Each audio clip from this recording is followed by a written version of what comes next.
So, Shaun, now we're going to transition to our SEC predictions. Mm-hmm. This is a really fascinating year in the SEC because I still believe it's the two teams at the top. I think we both agree that it's right now we still project sort of the same two teams at the top. But I have a feeling there's going to be a lot of different movement this year. I think there's going to be some surprises. There's going to be some teams, I think, kind of ascending that have been down for recent years or maybe aren't big teams, have gone through coaching change. The SEC went through a lot of change the last couple of years. It did. I mean, Tennessee's got a new coach. Yeah. Florida's got a new coach. South Carolina's got a new coach. And I mean, the last 2 years, these have all happened. Missouri has a new coach. Vanderbilt has a new coach. Arkansas has a new coach. Mississippi State has a new coach who's going into his third year, right? LSU has a new coach. Auburn has a new coach. So you're talking about 9 coaching changes within the last 3 years. 8 of those 9 have happened in the last 2 years. So there's been a lot of change in the SEC, and I think it's going to be a real competitive year. I think that we'll kind of get into the divisions. I think that there's at the top, there's distance between one and everybody else in both divisions. It's my belief. I don't know if you believe that about Georgia or not. That's my belief. I do. But underneath it, there's going to be a lot of competition and battles. Yeah. And it reminds me a lot of like we talked about the Big Ten West a couple weeks ago, Shaun, where I could see a lot of different teams kind of moving around in the different divisions. So let's start off in the East, Shaun. And we both believe Georgia is still going to be that team. I think the gap between them and everybody else was so great last year. They're coming down to earth a little bit. You lost 15 guys in the NFL, right? Yeah. But they're still the class of the conference. That's why you recruit elite classes every year. You don't rebuild, you just reload. And I think that's what Georgia's doing in 2022. Yeah, you talk about rebuilding or not. Look, they only have 10 starters coming back, right? Sure. They lose. They only had 15 coming back last year. Right? But, you lose guys like Jordan Davis and Trayvon Walker, and you think to yourself, like, that defense might take a step back. Then you realize they still have Eric Gilbert and Brock Powers in the tight end room. They have Nolan Smith and Robert Beal, who, flirted with Notre Dame for a little bit, eventually went to Georgia, coming off the edges. Like you said, they just reload. They just reload on the fly. They lose one of the top. They lose Burton to Alabama, but they still have youngsters coming in that didn't play last year. They expect them to step up, and they always have a stable running back. So nothing's changed. Look, the one thing I love the most about this team, other than Kirby Smart and his program, is Todd Monken. And it goes back to harken back to the point about Tommy Rees that I made about him having to comfort everything. Todd Monken is that comforting. He is the guy that when they lost guys, they lost Pickens early in the season, he was the one that said, okay, this is what we're going to do. And this is how we're going to be successful as an offense. And I feel like he's going to continue to do that. He's going to find a way for teams not to lock in on what they did last year and shut things down. I think he probably goes to a lot of 2 tight end sets, but he runs it differently. I still think they're going to use their running backs in the passing game. They're always going to be physical up front. Yeah. And this is something we've seen that's going to bode well for Notre Dame. When you have a rivalry or a war in fall camp between the offensive and defensive lines, you feel pretty confident about your team going into the season. And Georgia usually has that. They might not have the premier names along the offensive line, but when they come out of practice going up against that defense, they're battle tested and they're ready. And so they're head and shoulders above everyone else. From a talent standpoint, I think it's going to take Florida maybe 2 recruiting cycles to get back in the mix from a talent standpoint. Of course, they're expecting big things from their young quarterback. They're expecting him to elevate the offense, to elevate the team. That's a lot to put on his shoulders, but he is multifaceted and very talented. That's without question. Without question. Kentucky, you talk right. Look. So hold on a second. You're getting ahead of me there. So Georgia's 1. Yeah. So Tennessee's 2 in your Tennessee view, right? Is 2. We both agree on that. Correct. And Hendon Hooker, obviously, who you were just talking about, is a big reason for it. Mm-hmm. I also think they have a lot coming back on defense. And I think that was like last year, the focus was on fixing the offense. And they did that. in a lot of different ways. And they battle some injuries at receiver late in the year, but I think it's going to benefit them. They have a lot of linemen coming back. Hendon Hooker's back. They've recruited well. I think this year's got to be about fixing the defense. And I think that's ultimately going to be the test for Tennessee. And Shaun, we're going to kind of have and we'll talk about them as those teams come up, sort of who is that team that could surprise everybody this year?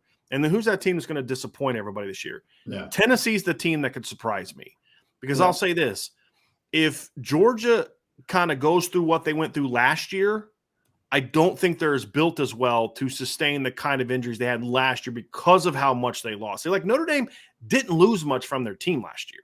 They lost some key players, but they didn't lose much. Yeah. And Georgia lost a ton, where they're not as prepared to handle losing their star receiver this year. I agree. And those type of things. So, and Tennessee, I think, is just ascending. And we talked a lot about what Georgia lost offensively and defensively, player-wise, but they lost Dan Lanning, they lost the receivers coach, they lost their O-line coach. They lost a lot. Yeah. That could be the thing that could cause them to fall a little bit more than just their personnel. If anyone, in my opinion, is going to sneak up on Georgia this year, it will be Tennessee. And there's two reasons why.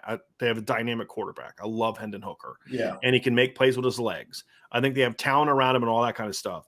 But the other part, too, is your schedule's got to be a part of that as well. Yeah. And I think that's the thing that helps Tennessee when you kind of look at them. I was actually surprised they weren't getting more preseason love this year with how they played last year. I'm looking at Lindy's. They don't have them in the top 25. But you look at Tennessee, they got 4 of their 5 starting offensive linemen coming back. They have a lot of talent at coming back to skill positions. They're one of the few teams that actually has players coming back at every level of the defense. Almost every team in the East loses almost their entire starting defensive line. Yeah. And the East and the West both are dealing with a lot of I'm talking whole defensive line starters are gone. Tennessee doesn't have as much of that issue.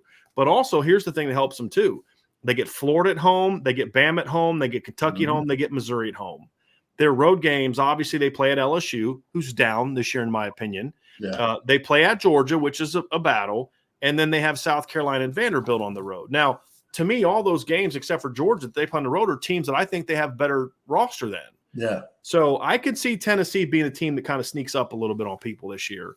And maybe we're going in November saying, you know what, if Georgia drops another one, Tennessee's rolling, Tennessee may be able to catch them.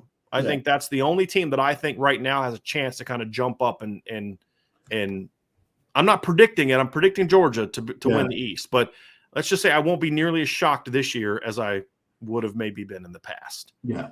To see him win that, to see them win that. So Tennessee is my number 2 team. Yeah, it's going to be interesting. They don't play Georgia head up. No, they play Georgia head up on the road. What I meant to say is that they get Alabama at home. That's going to be very interesting. And they have given Bama a battle. They have played Alabama tough several times in recent years. I'm very interested in that game. And the reason I'm interested is because it probably connects to who I have as the number 2 in the West and how they performed against Bama last year. Similarly, with having a very good quarterback that's coming back that can make an impact. That's going to be key to see how they match up, because the way they play Bama before they play Georgia, if I'm not mistaken, right? Tennessee, yes. Yeah, a couple weeks before. Yeah, that for me is going to be a litmus test for how I look at that Georgia game. Yep. Because as of right now, I think they have a chance in that Georgia game, even though it's on the road. Right. Look, Georgia. Same thing that you and I talked about before that game last year. Yeah. It's Georgia's pass defense was not great last year. No. And they lost Lewis Seen. Keely Ringo comes back, but he's just one guy. Right. And, if Tennessee can find a way to get some big plays, that could be an interesting game. But even if they lose to Georgia, every other conference game they have is winnable except Alabama at home. But again, that's a big rivalry game. I would argue that's considered Tennessee's biggest football rival, correct? Not Kentucky, it's Alabama, right? Mm-hmm. So, that's going to be an interesting battle for sure. I'm really curious. And then you get to the battle for the number 3 spot. And I actually think there are 3 teams that could maybe sneak into this role, but really 2 for sure. Yeah. 2 for sure. Yeah. And obviously right now you and I both have Kentucky number 3. I love what Mark Stoops is building in Kentucky. And he's got some talent coming back too. Here's my big question, Shaun. Last year, Kentucky benefited a lot, in my opinion, from the changes that their offensive coordinator brought to the mix. I thought they were much more capable of going out there and scoring. The year before, in 2020, they averaged 21.8 points per game. Last year, they averaged 32.3. That's an 11-point jump in 1 year. They bring a lot of talent back, but losing their offensive coordinator to the Rams, that's the one big question mark that I'm curious to see how Kentucky can overcome that. Can they keep the offensive growth rolling to really to get to that point? And I'm going to tell you what, it's a big year for them too, because you just got into a verbal public spat with John Calipari in the basketball program. You can't respond with anything less than a good season. Absolutely. There's no doubt about that. Yeah. And the schedule treats them really well. Yes. Like their crossover draw was the state of Mississippi. They get Mississippi State and Ole Miss. But the big game on the road at Tennessee, that's going to be the game of the year for them. They win that game, they could climb up to that 2 spot. They have a shot. I don't think they get there because I do think there are matchups with teams right behind them that are going to be tough with them. They're going to have a matchup with Florida that's going to be tough. So we'll see. But definitely, they have an opportunity that the schedule allows for them to possibly become the second best team in the East. Yep. I think the thing about Kentucky too is, even before you kind of get to that Tennessee game on the road, the part of the reason I have Tennessee ahead of Kentucky is, even though I think Tennessee probably returns a little bit more proven ability, and they were ahead of Tennessee last year, I believe. Correct? I'm going to look at that now. I thought Kentucky finished second in the East last year. Correct? Yes, they did. They were 5-3. They finished 1 game ahead of Tennessee. This is why you say whenever you're making predictions, it's not always just about who you think necessarily has the best team coming back. It's what does their schedule say? And they were 1 game ahead of Tennessee last year. We just read Tennessee's schedule, right? Yeah. Well, they got, not only does Kentucky have to play at Tennessee, but they have to play at Florida and at Ole Miss.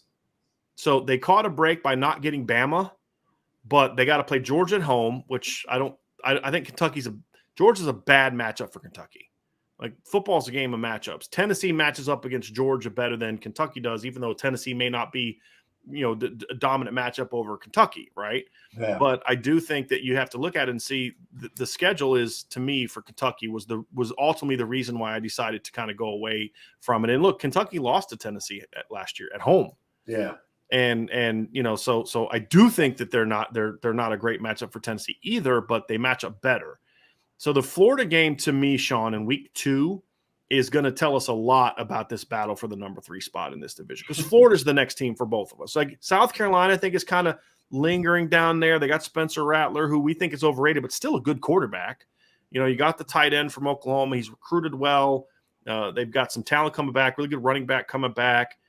So South Carolina's lingering, but I think right now Florida still has this is a team, Shaun, 2 years ago was in the SEC title. I know they were trash last year, but this isn't a team devoid of talent. It just was one of those years where everything went bad. I think Dan Mullen created a very toxic environment because of some of the coaches he kept around and didn't get rid of. It was a train wreck, if we're going to be honest about it. But Florida didn't all of a sudden stop having talented players. I mean, they're still going to have players. The question is can Billy Napier right the ship, sort of just from what's the character of your football team standpoint? I think that's going to be the bigger question mark for me. As I previously stated, there's a lot being put on the shoulders of Anthony Richardson, so much that I'm uncomfortable for the young man to have that much pressure on him and expectation. I think by the time September's done, Billy Napier might be regretting taking the Florida job. Like Utah, Kentucky, and Tennessee in the month of September. He's going to learn a lot about his football team in that first month of the season. You think? Yeah. Especially going up against Utah when the trenches is where he's thin at. Right. Like, they have problems. They do return Cox Jr., who's a fantastic pass rusher. But the interior, they have some questions. But like you said, talent's there. Right. So they're going to have guys, I think, that can make plays. But that offensive line struggled last year. Made Richardson almost not even try to go through his progression. Yeah. Just become a runner immediately. By the time you hit your back foot, I'm looking to run. And if they don't correct that, His development is going to be stunning. He's talented. He can make plays. That's the key, though, for their whole season, right, Shaun? Absolutely. I mean, he's getting a lot of hype, and I get it. Big arm, athletic, great frame. He's like, if you're going to build a quarterback in a lab for what he's going to look like physically, like that's Anthony Richardson's kind of close to that guy, right? But and the thing too is I thought they did him a huge disservice last year. How are you going to throw a kid on the field for his first career start against Georgia? Like your team is struggling. You can't protect the quarterback. You're going to throw him in there against Georgia, and you're like, oh, he didn't play well. Shocker. And then they didn't, and then they didn't stick to him the way that they should have, in my opinion. And, he obviously got to stay healthy and all that. But, like, to me, that's a really interesting one for me, because when I look at just kind of how the season went or how the season's going to go, if he's going to have to live up to the hype for Florida to get to that point. Because, like you said, the schedule is not easy. They do not play an easy schedule in 2021, and obviously, or 2022. You talk about Utah, Kentucky, at Tennessee in the first month. Missouri's given them problems in recent years. LSU they have obviously at home. That should be one. You got Georgia, you got Texas A&M on the road, and you got to play at Florida State. And Florida State's an ascending team, in my opinion, and we'll talk about them a little bit more when we get to the ACC battle. But Florida State's an ascending football team. So you've got to go to Florida State. So that's my big issue with Florida is I just don't know how – I mean, they got to survive the month of September, as you mentioned, Shaun. If they can survive the month of the September, then I think they'll have a shot. But that game against Tennessee, the game against Kentucky, the week after they play Utah, is going to tell me a lot about the culture that Billy Napier is building at Florida. And because – win or lose, they're going to get punched in the mouth against Utah. Yeah. And are they, first of all, are they going to punch back? Yeah. Number one. If they win the game, can you keep them locked in and focused to go play Kentucky the next week? Utah's a top 10 team preseason. If you lose, can you get them to bounce back? That's why we said this about Notre Dame. You don't just learn about your team from victory or defeat. You learn about your team no matter the outcome in regard to how you respond the next week. So I think that's, to me, going to be interesting about where they are, because, again, we think they're battling for that 3-4 spot. I personally think there's a gap between number 2 and the next 2. I think Tennessee is further away from 3 and 4 this year than maybe Kentucky was last year, obviously. I think there's 2 teams clearly better than everybody else, and then 1 team kind of better than everybody in the East. I think 3, 4, and 5 is the battle. I could see Florida finishing 3rd. I could see Florida finishing 5th. Yeah. And I could see Florida going into November with, like, if you don't win this game, against South Carolina, or, A&M on the road in South Carolina, if you don't win both of those games, you could be battling for the 6th spot. 6th spot, yeah. So it's going to be really interesting to see how he does. And, sometimes at a program like that, if you don't start off well, you may never get the time and patience to turn it around. And a lot of times you just don't understand. You've been there inside of programs. I don't think fans really understand because they're so used to the brand and the name Florida and what they've been used to in SEC action. But you really don't know what the foundation of that program looks like after what you just described under Dan Mullen.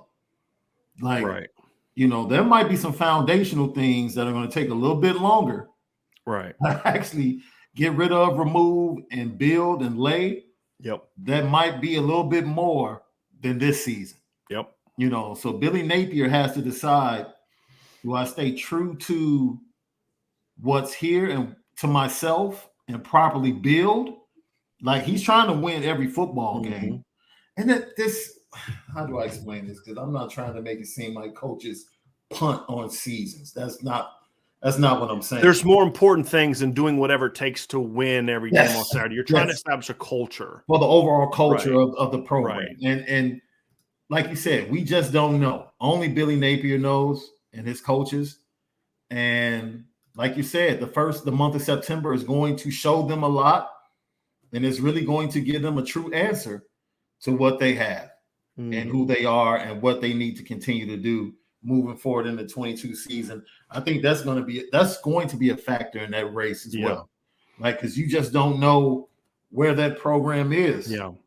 And it might take a little bit more than just walking in and bringing some transfers in and bringing in a nice recruiting class. No, it's a little more than that. Right now, I have number 5 as South Carolina, and I want to talk about 2 teams together, Shaun. I want to talk about 5 and 6 together because we both. You had Florida 4th, correct? Yeah. And then we had South Carolina and Missouri 5th and 6th. Where did you have Missouri on that one? I have Missouri 6th because I actually give South Carolina, because I really like the job that Shane Beamer did last year. I think if you watch that program closely and like the games they were in against some good teams, I like what he's establishing. I like the way he's running this program. They competed.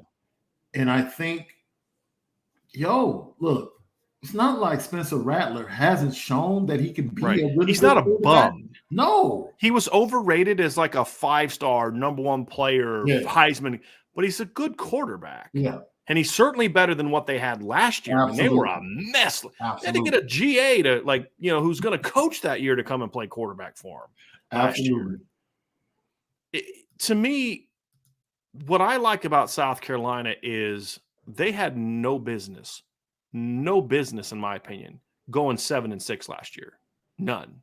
That's what I'm saying. I agree with you wholeheartedly. They had no business going 7-6 last year. They benefited from, Auburn was down, but look, they beat Florida 40-17. They beat Auburn. They battled at Missouri. They competed against Kentucky. And if you go back and watch the game, they didn't Georgia pulled away from them, but it's not like they went into that game just scared of Georgia. They just didn't have the players to play with them. Yeah. But that was a team that then beat North Carolina convincingly in a bowl. I mean, they out-coached, outplayed, out-hit, just stomped North Carolina in that game last year, Shaun. Yeah. Yeah. I really like what Shane's doing. They play tough, and they're going to have more talent this year because they got some transfers in, and and the one thing Shane Beamer's, no one has ever questioned about Shane Beamer ever in his career as a coach. Did he get this job because of his dad? Blah, blah. The one thing he has proven without a doubt, he can recruit. Mm-hmm. I mean, he can recruit. Yeah. And so they're bringing in more talent. And Missouri's an interesting team too because, Elijah Drinkwitz is his really good offensive mind. They're bringing in a really talented recruiting class. I mean, you got Luther Burden coming in. I mean, you've got Sam Horn coming in at quarterback, although he's not going to start this year. Probably Brady Cook, I believe, is going to start. But I'll say this, of all the teams in the SEC, Missouri is the one I have the hardest time evaluating because I just don't know what to expect. There are some games last year I'm like, wow, he's really got this program rolling. And then other games you're like, what in the world are they doing? And it was very kind of bizarre, just really kind of watching it. And there's talent there, but there just seems to be sometimes a little something missing from them. And, 1 week they look like world beaters. The next week they can't do simple things.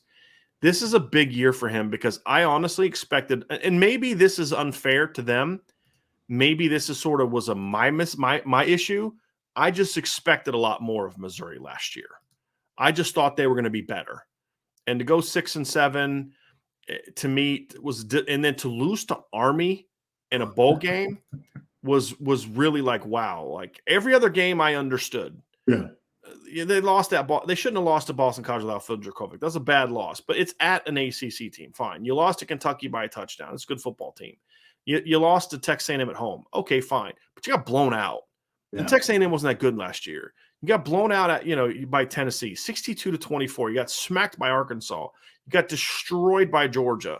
So like where South Carolina battled, Missouri didn't compete against Georgia last year. And then you bounce back and you beat South Carolina and Florida. They're such a Jekyll and Hyde team. I feel like there's something missing there, and I don't know what it is, and it could just be me and my expectations were too high, and that was unfair on my part. Yeah. But I just really feel like there's something missing. But I mean, look, it all sets up. I mean, they got a lot of guys coming back on defense. I think they got like three stars come back on the offensive line. They got Luther Burden, who was a 5-star receiver last year. They got DJ Wesolak. I mean, they had a really good recruiting class last year. They got some transfers coming in. It just, to me, it's just one of those things where I just have no clue what to expect from Missouri. And it just I don't know what to expect. So like I could see them if we're just ranking this by talent, I could see Missouri getting as high as third or fourth. Yeah. If they can figure out the quarterback's the big thing, right? Like they need somebody to step up a quarterback. Yeah. And that's why I give South Carolina the edge with coaching, recruiting, quarterback. Yep. Yo, the 2 running backs they have coming back. The only thing that makes you feel like they're starting the season 0-2 is their crossover schedule. Yeah. The fact that they get Arkansas and Texas A&M. Mm-hmm. But on the flip side, I think they could be a team that pulls the upset on Texas A&M. Yeah. Just the way they play. I really believe that. So, look, Missouri, man, that staff might – you talked about it, I think, last week or 2 weeks ago. That staff may be on the hot seat. Mm-hmm. Yeah, that was Ryan Roberts. Yeah, felt Ryan that way. Roberts. Yeah, he pointed it out. Yeah. And then here's now my counter argument. Well, not counter argument. Here's the big question for me. We're going to know by week 5 who both of these teams are. Yeah. Missouri and South Carolina can't hide. Missouri gets Louisiana State Tech in the first game, right? So, Louisiana Tech's a quality program. It should be a convincing win, right? Week 2, they go at Kansas State. We're going to learn some about Missouri that week because Chris Klieman's that's a good Big 12 program. Yeah. And you got Abilene Christian at home. And you go at Auburn. If you're making a jump this year, Auburn, you want to talk about we've talked about several SEC teams are dumpster fires this year. There is no bigger one than Auburn right now. Am I wrong? Poor Brian Harsin, man. Yeah, well, he brought some of this on himself. Yeah, he did. And then the next week you play Georgia at home, and then the next week you play Florida. Drinkwitz is either going to have that team like 4-2 at worst, and hey, they're heading in the right direction, or he's done. Yeah. I mean, that's kind of how I feel. He's at that kind of and that's kind of crazy to say for a guy that's in like what his third year. Yeah. Right. But there's been enough red flags to where if you go out and you get embarrassed by Kansas State and they could conceivably be 2-4 at one point in time, Shaun, with wins over Louisiana Tech and Abilene, and then losses at K-State, at Auburn, at Florida, and home against Georgia. Yeah. If they're 2-4 at that point, they don't recover. On the other side, you have South Carolina, who kind of has a similar start to the season, but they have a little bit more worked in. Georgia State in the opener should be a win. Then they play at Arkansas and then home against Georgia. It would not be a shock, and actually would be predicted, in my view, that they're going to be 1-2 to start the season. Here's the difference. The next 2 weeks, they play Charlotte and South Carolina State. That to me is how you schedule when you're trying to build a program. When you're at the bottom and you're trying to build that thing up, you schedule teams like Georgia State, Charlotte, and South Carolina State non-conference. Yeah. Right? Now, once you build up, you don't keep playing them, right? And that was Art Briles' mistake. He kept playing those teams when he got Baylor going. Right. It's like, okay, you're good now. You don't have to keep playing those teams. But that's smart. And then they go at Kentucky and then back-to-back home games against A&M, Missouri, at Vandy, at Florida, home against Tennessee, at Clemson. So, like, their schedule sets up much more favorably than Missouri's. And that is another reason why I went ahead. But Missouri's gonna have a lot to answer for. I mean, they're gonna have to come out right away and be ready to play because their first 6-game stretch is brutal. Vanderbilt, number 7, love Clark Lee. He's got the worst roster in the SEC, and it's not close. Now, I think he's put together a good coaching staff. I really do. I like Larry Black. Obviously my friend Justin is coaching on that staff. He's made some really good hires. He's moved on from hires that weren't good, I think, quickly, smart. But he inherited a bad roster, and although their first recruiting class was pretty decent for them, it's not like a one that puts them on the map. They're a long way away, Shaun. That is a complete rebuild. I mean, they were not very good last year. That's being nice. I mean, they lost to East Tennessee State by 20. And you're talking about a program that 4 years ago was promising. Yeah. Like really starting to turn things around and compete. Yeah. And the wheels just fell off. Yeah. This is wild, Shaun. They lost by 20 to East Tennessee State. They lost by 18 to Stanford. Yeah. Stunk.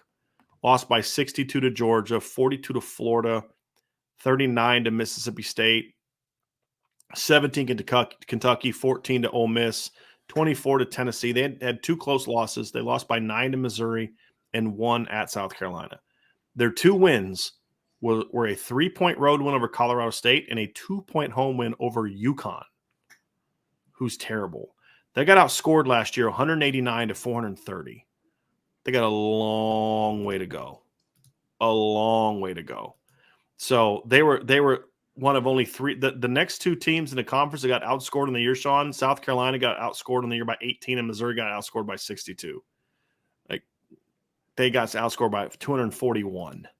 Like, if that gives you any indication of how bad they were last year. So we don't need to spend a whole lot more time on Vanderbilt. They're really bad, and they're going to stay bad for this year, but I do think they're at least recruiting well, and they have some good coaches. What year was that they walked into Notre Dame and almost 18.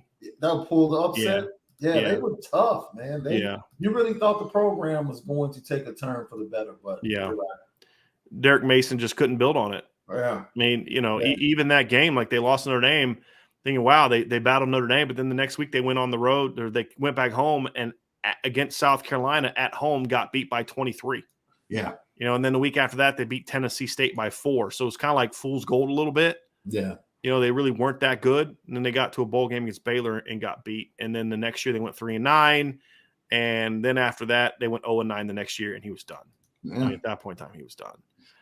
So, and he didn't, there were some things he did that didn't necessarily ingratiate himself. It's like, okay. It's like almost, I was like, if he wanted to get fired, would he have done anything different?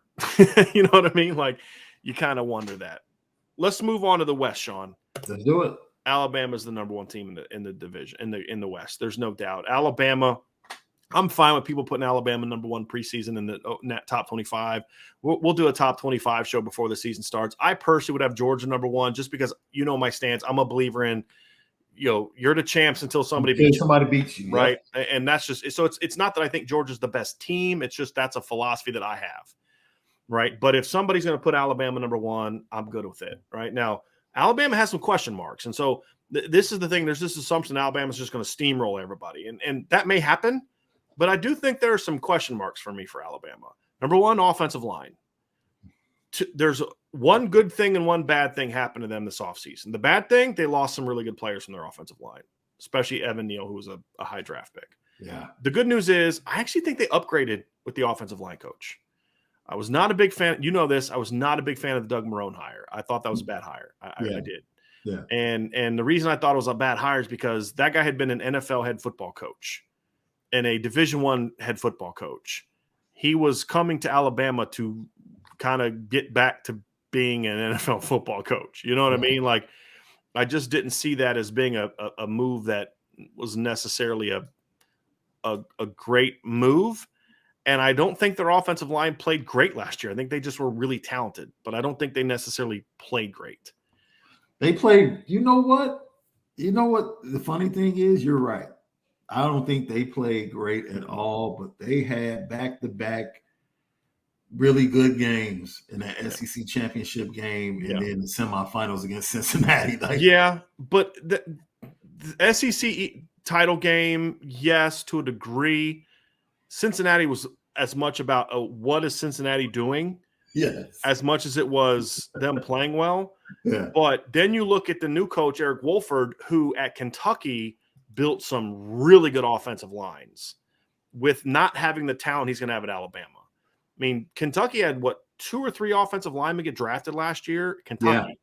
Yeah.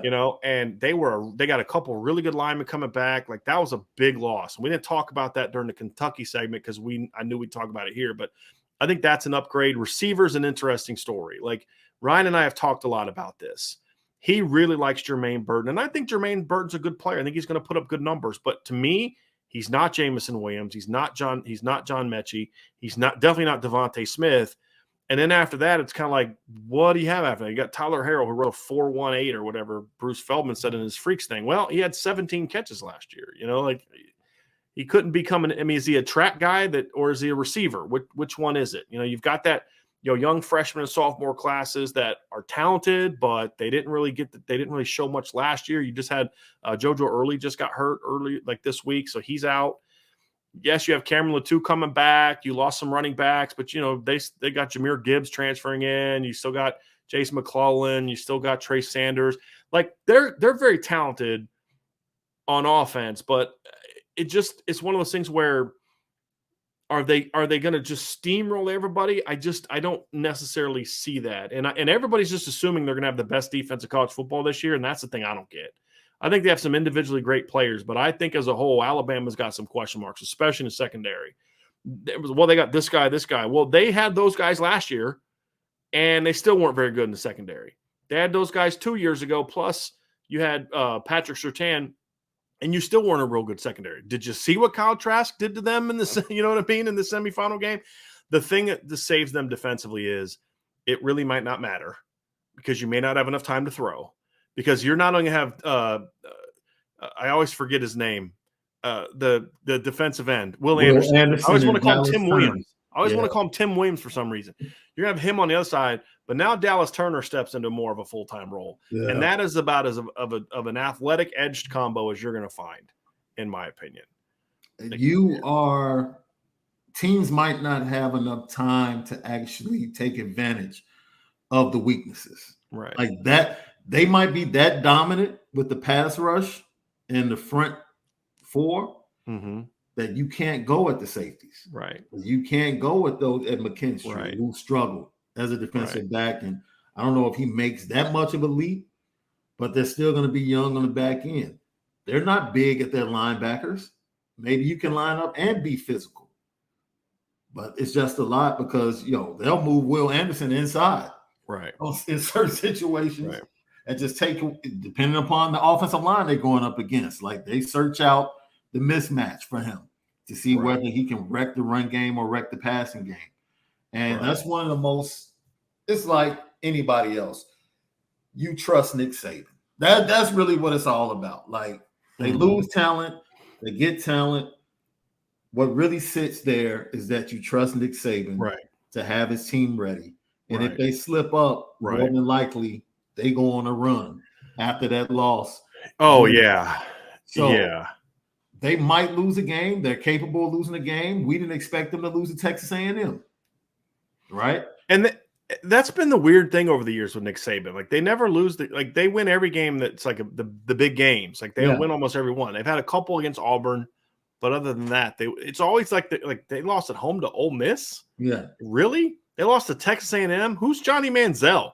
It's like that kind of thing, right? It's losing last year to Texas A&M. Like, if you'd have gone through the schedule, I don't think that would have been, especially with all the trash talking that Jimbo Fisher was doing during the offseason. Like, I thought they were going to go down to College Station and just curb stomp Texas A&M. They always have those weird games like that, but I still do think that, yes, they're not here's my point. They're not the program they were 5, 6, 7 years ago. They're just not that much head and shoulders better than everybody else.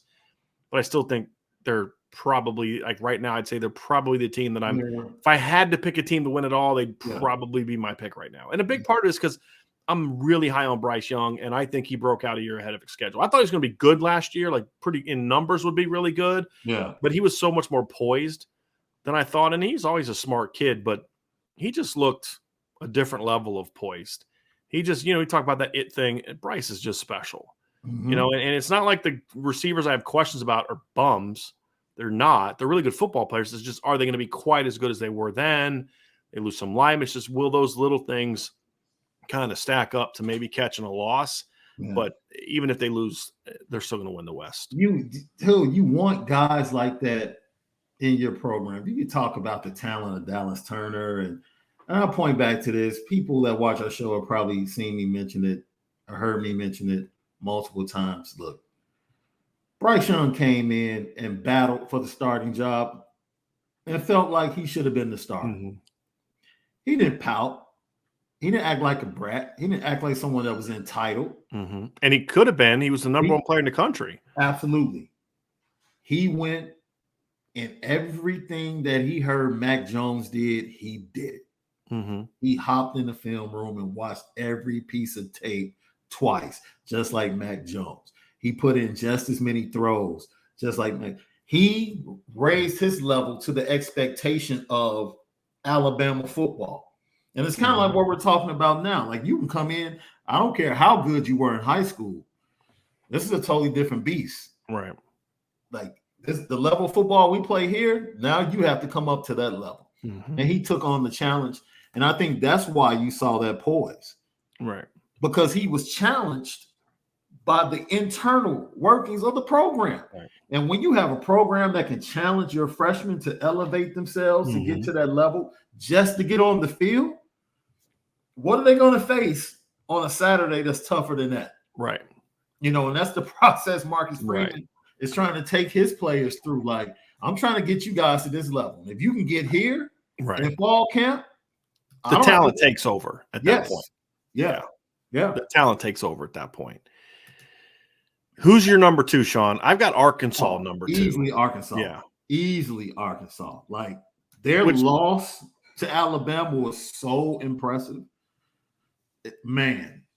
I don't understand. I really don't understand how people can watch those Alabama and Arkansas go through last season and come to the conclusion that somehow Texas A&M should be ranked higher than Arkansas this year. I do not understand it. No, I really don't. Incredible job. I mean, they even, I mean, look, it's not all about the matchup you had against each other. It's not. But like, they had identical records last year. And in the game they played, they absolutely dominated Texas A&M.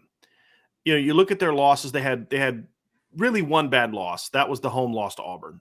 You lost by 15 home to Auburn. That was a bad loss. Yeah. And that came right a week after you had lost. You lost at Ole Miss 52-51. I don't know if you watched that game last year, Shaun. That was one of the more entertaining games of the season. Alabama outplayed Arkansas for 60 minutes. Like, there was never a doubt that Bama was going to win.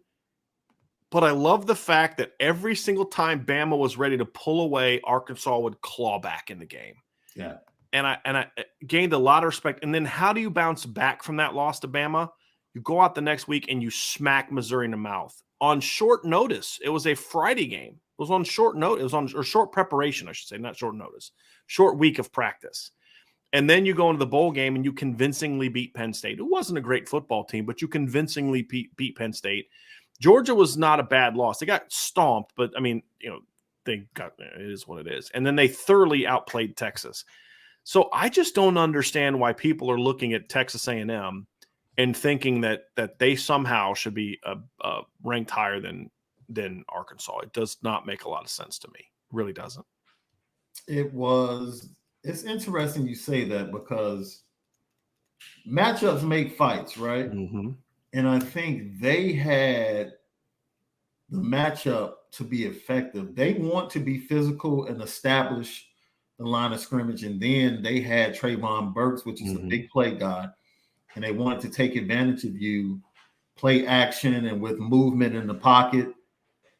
And that, when they had time to throw against Alabama, they were able to make chunk plays against that secondary that was available. Like, you can make big plays against that Alabama secondary last year if you were able to execute and give your quarterback time to throw, and you had a quarterback that could go ahead and make the plays.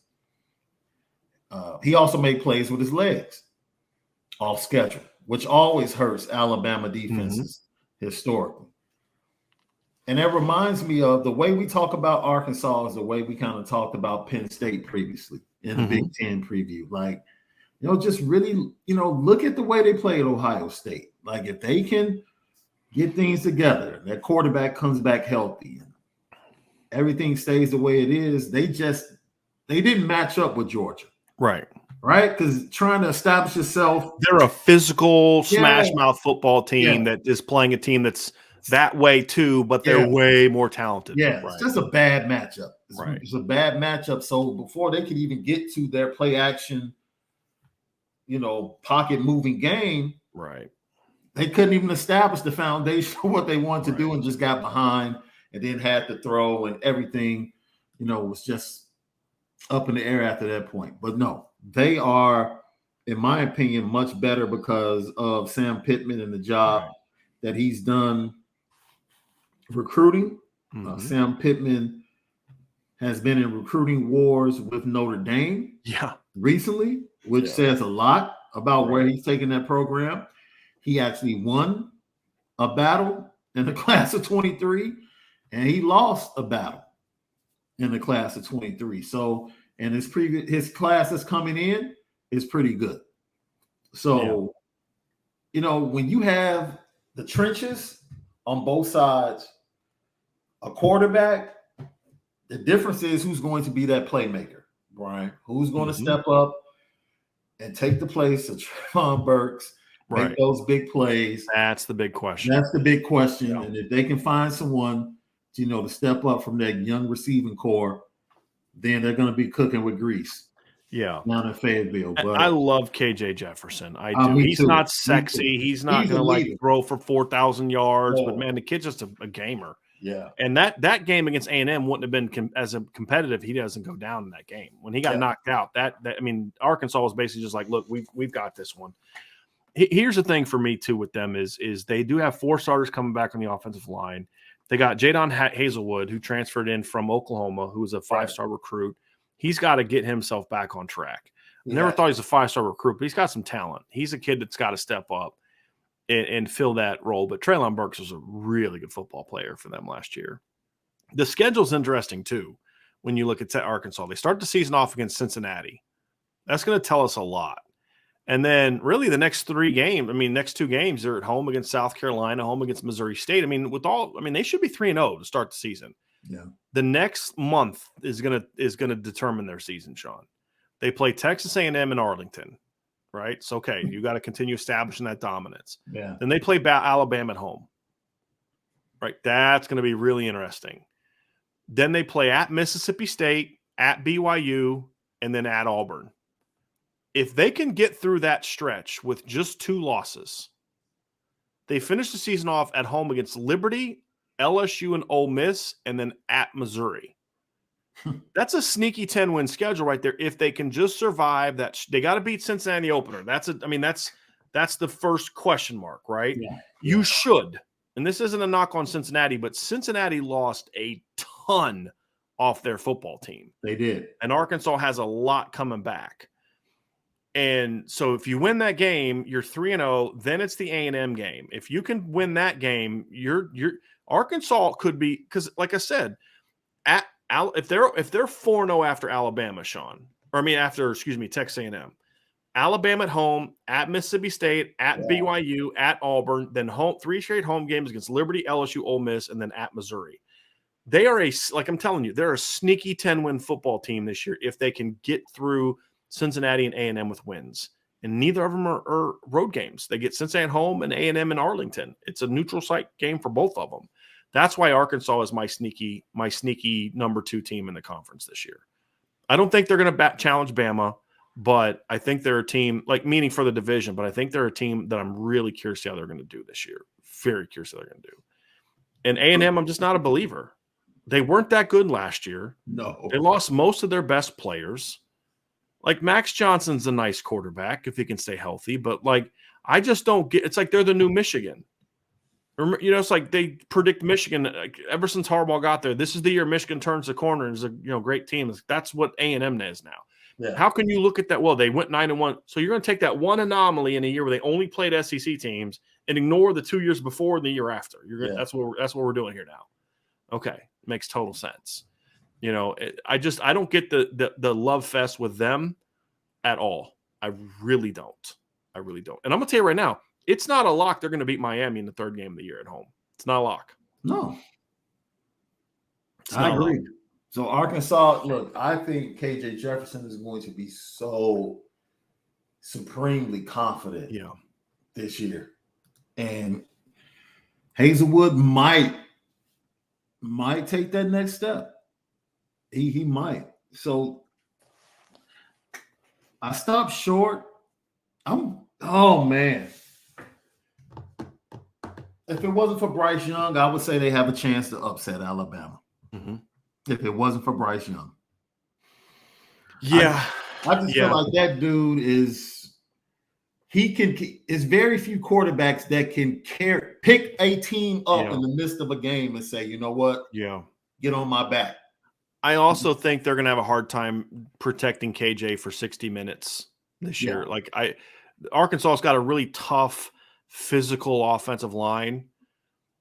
I don't know if they can handle that edge for 60 minutes, enough to win the game. Yeah. I don't. I think the key for them is they're going to have to come out and establish the ground game. They're going to have to be able to run the ball. If they can run at Bama, then I think they have a shot in that. I do. To keep it competitive. And then maybe if there's a mistake, I mean, it's going to require Bama to make some mistakes for Arkansas to win it. Right. A&M to me, I think is number 3, but I don't actually. You know what? Actually, I go away from that. I'm sorry. I don't have A&M number 3. Okay. I don't. And this is sort of my surprise pick because it's partly a surprise pick of the West, but it's more about I just don't – and no one's talking about the fact they lost Mike Elko. No one's talking about that. They're just assuming that. And here's the other part about A&M. I think Alabama is going to so thoroughly destroy their soul when they play that I don't think they're going to be able to recover. I don't. I think they're not going to lose to Bama. I think they're going to lose the next week to South Carolina because they're going to be so thoroughly destroyed mentally and emotionally from what Alabama is going to do to them this year that I think they lose the next week as well. Well, that's my take on Texas A&M. I also really like what Mike Leach is doing at Mississippi State. I think they're going to surprise some people this year. They got a quarterback coming back who's not super talented, but super productive. I think he's going to be better this year. Finally has some weapons to throw to. I think Mississippi State's going to surprise some people, and I have 2 reasons for that, Shaun. Number 1, like I said, you're now going into what? This is going to be Mike Leach's 3rd season. So you have a system that they know. I think they were a play here, a play there last year from being a much better football team. They lost by 3 points at home to LSU. I still can't believe they lost that game. Alabama smacked them. They lost by 3 points at Arkansas. They lost by 10 against Ole Miss. It was a competitive-ish game. It was a weird game. And then lost it to Memphis, which was a weird game. But they beat A&M at A&M.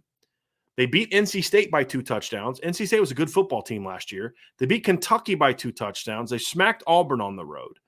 So I actually like what they're doing. I think they bring back enough this year on defense. I think they're going to get better on defense.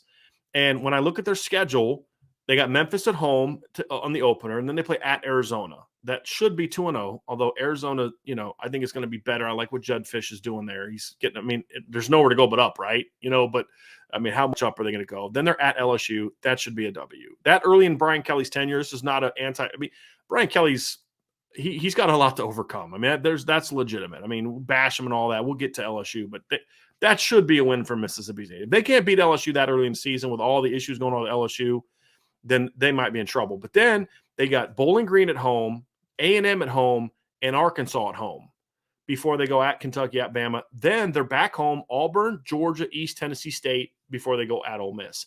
That's a much more favorable schedule, in my opinion, than what Texas A&M is dealing with this year.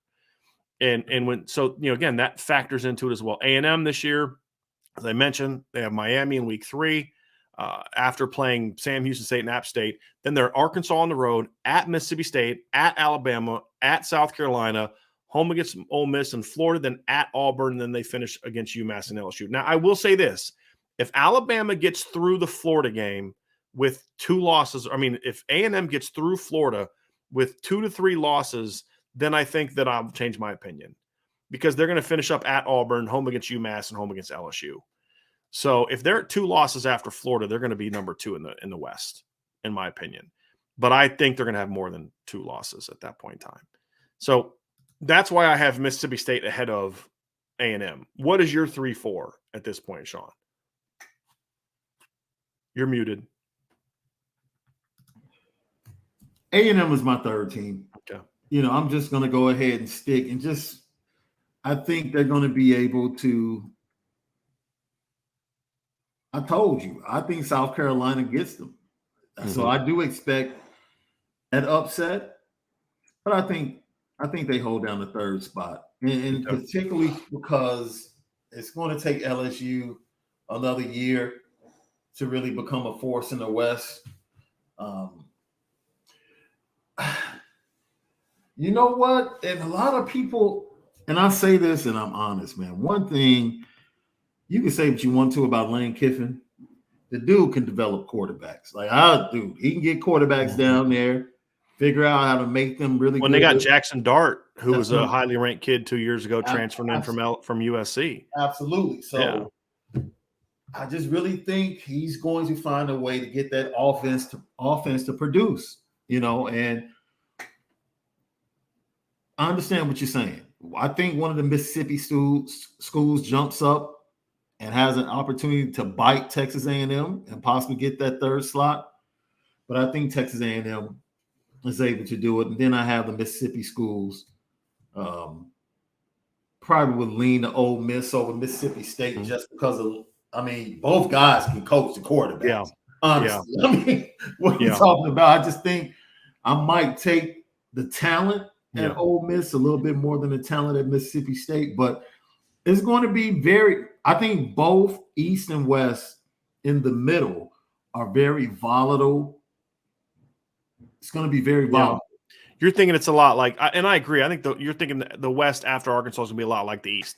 Could be a lot of Ole Miss is an interesting one because I have them fifth for a couple reasons, Shaun. Number one is I don't think their schedule's tough. I think for the draw they get this year is not great, in my opinion. So you go down through it. They got to play Troy, Central Arkansas, at Georgia Tech, Tulsa, Kentucky. Starts off well, Vanderbilt, but then the final 6 games are not. Auburn at home, at LSU. And the reason I say at LSU, now you're talking about 6-7 games in. LSU should be kind of coming into their own a little bit. At A&M, home against Bama, at Arkansas, home against Mississippi State. Like, I could see them winning a bunch of those games. I could see them losing most of those games too. Yeah. The problem for me with Ole Miss and why I have them lower, they could end up probably maybe making me look bad a little bit. I do think the Jeff Lebby loss hurts. I do think Jeff Lebby's a good football coach, and I think replacing him with Charlie Weiss Jr. isn't exactly. And this isn't a shot to Charlie Weiss Jr. He's good up and coming coach. But Jeff Lebby's just a better football coach right now at their stage in their careers. Yeah. So please don't take that as an attempt to disparage Charlie Jr. I'm not getting into that stuff. I got no beef with what's going on there. Lane Kiffin's not hiring him as a favor to Charlie Weiss. He clearly thinks the kid can coach. But Jeff Lebby's a better coach at this stage in their coaching careers. Agreed. But I just feel like there's such a small margin for error with Ole Miss. I still don't think they have necessarily the depth. They lost some really good players from their team last year. They had a lot of wins. He did do a good job in the transfer portal. I think they were but I don't know if Lane is capable of bringing a team together that's filled with a bunch of transfers. That's kind of my thing. That's my concern. I like the Zach Evans pickup at running back. Yeah. Oh yeah. Yeah. I like that pickup. And like I said, they got a receiver. I'm completely drawing a receiver. I know Michael Trigg from USC. He's a tight end. Yes. He transferred in. I think who's that receiver they got? They got 2 receivers, Jalen Robinson from UCF and Jordan Watkins from Louisville. Yes, Jordan Watkins is the kid I'm talking about. Yeah. So I just don't have the confidence in Lane to be able to bring that all together. Yeah. Now the counter argument is he's got a lot of games to get right where they're going to be the better team. And I think that's where the schedule's favorable in that regard. It's just if they don't have it figured out by then, the end of the schedule's tough for a team that I don't think has great depth. And that's kind of my issue. But if Ole Miss finishes third, am I going to be shocked? No. If they finish second, would I be shocked? A little bit. But I also wouldn't be shocked if they finish fifth, in my opinion. 6 and 7, I have LSU 6, Auburn 7. Yeah. I could easily see that flipping. I just feel like Auburn is just a mess right now, an absolute mess. And I know the kid catches a lot of crap, but I thought Bo Nix was kind of coming into his own last year when he got hurt. I did. And, they just utterly collapsed down the stretch. I mean, just choked away that game. The Alabama loss showed me 2 things about Auburn, Shaun. They still have good players, and they don't know how to play football.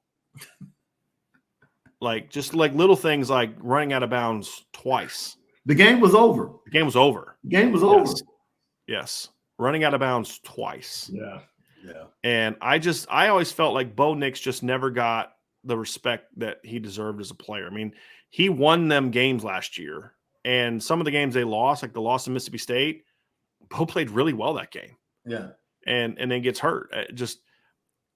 I just don't feel like their roster's as good, and they lost some players, and he hasn't recruited very well. I don't think their roster's capable of that. I actually think they still have probably better players top to bottom than LSU, because LSU lost a ton of dudes from their team. Yeah. But say what you want about Brian Kelly, and I have a lot to say about Brian Kelly. I mean, his team is going to be better coached than Auburn. They will. They'll be more disciplined than Auburn. You know, I mean, and it's not just him. They got, Mike Denbrock's a good football coach. Yeah. I liked his defensive coordinator hire. I really did. The linebacker coach from Kansas City. I think he's a good football coach. I think that Brian Kelly is not going to take them beyond, like, to a championship. He's not that kind of coach. I think they're going to struggle because they don't have good talent. But I don't think that they're going to be like this. Like, they're not going to be like Auburn. Yeah. They're very similar roster-wise, but I have a whole lot more faith that Brian Kelly's going to get that team to play okay than I do that Brian Harsin is going to get his team where it's going to go. Yeah. This is a domino question. I know you probably can't give me a bullseye answer because there are so many moving parts to it. If his master plan had worked and he got Marcus and Tommy to go to LSU, where do you think you would rank LSU? Oh, definitely higher. Yeah, because I think they would have kept a lot. They would have kept a lot of the. It would have kept a lot of the guys that they lost. I think a lot of those guys they would have kept. Well, some of the guys that they lost. So to me, Shaun, that's kind of where I look at it. I think they have. I think Tommy with. I don't. Here's the thing. Depends on whether or not Brian Kelly would have let Tommy kind of manage the roster. But here's the issue I have with LSU. He's doing the same crap at quarterback that he did Notre Dame.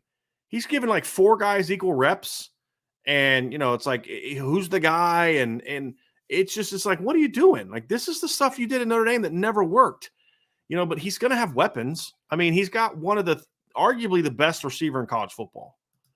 I mean, that kid's a monster. They've got talent coming back at certain positions. They're going to be coached well. They're going to be a solid, sound, fundamental football team. I don't know if he can control that locker room. That's a question. LSU's a little bit of a different animal in that regard. But for me, Shaun, I just feel like, to me, there's just no doubt that their football team would be a little bit more talented had Marcus especially came. I don't know if Tommy would have had the same impact, because I don't know how many kids at LSU would have had any clue who Tommy Rees is. They should, but I don't know if they would. And I think Mike Denbrock's a good football coach. I think Marcus Freeman would have won some of those recruiting battles down the stretch, because in Coach House's defense, he was coaching in the playoffs during that period of time.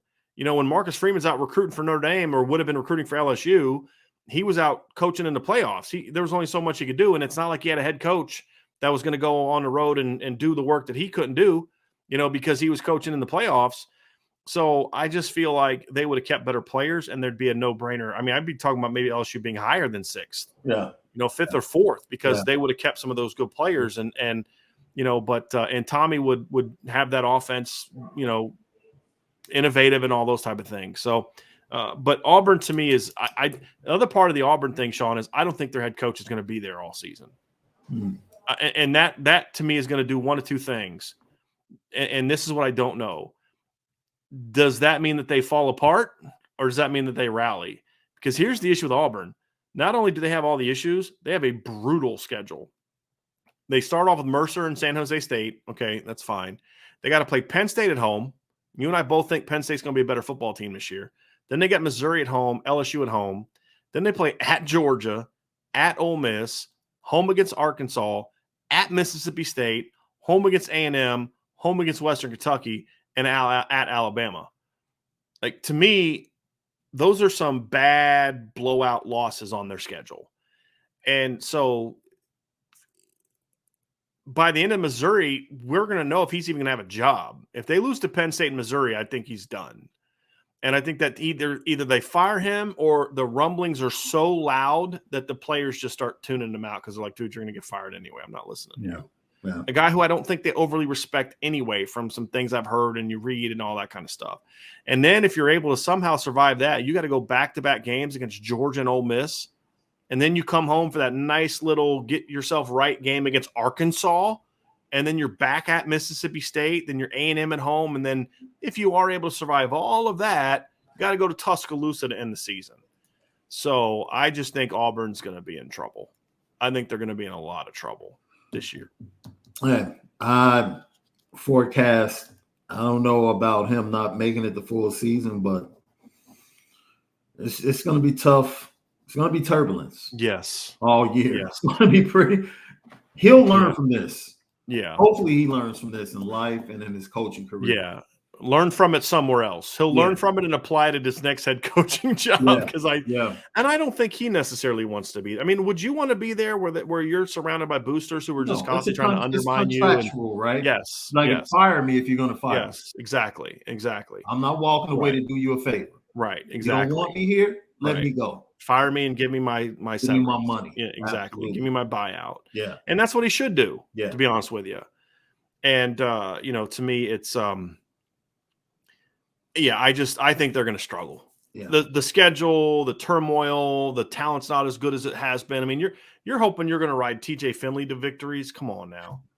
Like that's not. And look, I love Tank Bigsby, but I still just can't get over him running out of bounds last year in that game. I still can't do it. But, you're talking about, LSU, to me, we're talking about the quarterbacks that they need to figure out. I take all three of the kids in the battle at LSU over TJ Finley. Yeah. All three of them.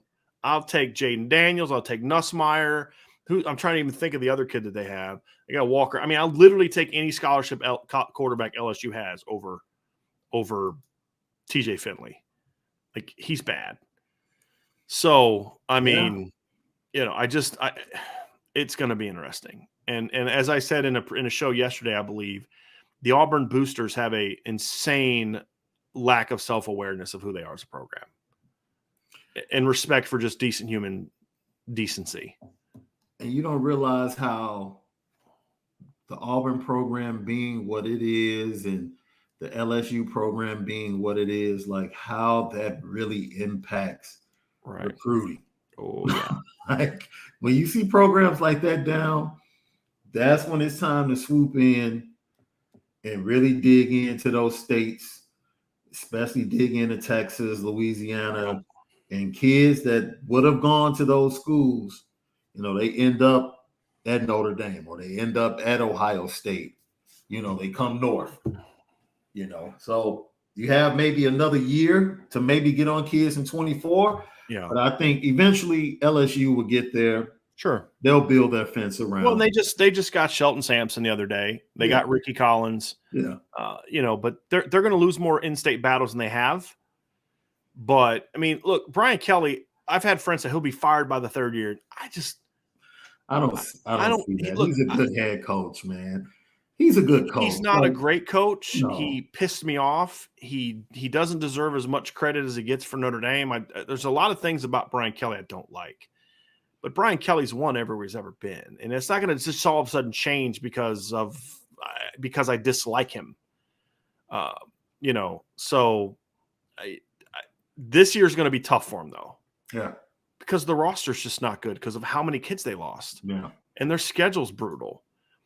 So the key for me, it's kind of like we talked about earlier, Shaun. I mean, you're talking about they play Florida State in the Superdome. That's not a given. That game's not a given. No. Then 2 weeks later, they play Mississippi State at home, not a given, at Auburn, home against Tennessee, at Florida, home against Ole Miss, home against Alabama, at Arkansas, home against UAB, who, by the way, many people think may be a gimme. That team won 10 games last year, or 9 games last year. Excuse me. They went 9-4 last year. They went 6-3 the year before that. 9-5 the year before that. This isn't your typical crap non-conference late season blowout victory given. UAB is a good football team, and then they end the season against Texas A&M at Texas A&M. So the schedule's pretty rough too. So Brian Kelly's going to use a million excuses because that's what he does. But honestly, in this instance, a lot of them are going to be kind of, he's not wrong. You know what I mean? Like he shouldn't use them, but he's not wrong. So, but they're going to struggle this year. But as you said, they'll be all right moving forward. They'll be all right. But they're not going to be the program people. They're not going to be what LSU fans think he's going to make them. That's what they won't be. But he's not going to be this 4-8 team that gets fired in 2 years that Notre Dame fans think he's going to be. The only concern I have is if he doesn't kind of show something this year. We are talking about the SEC. We are talking about fan bases and boosters, group of boosters and donors that don't really see the world the way they should see the world. That's my only concern. You know what I mean? So I'm hoping he's shaking hands and kissing babies this year to keep people on his good side, because he's going to need patience that first year.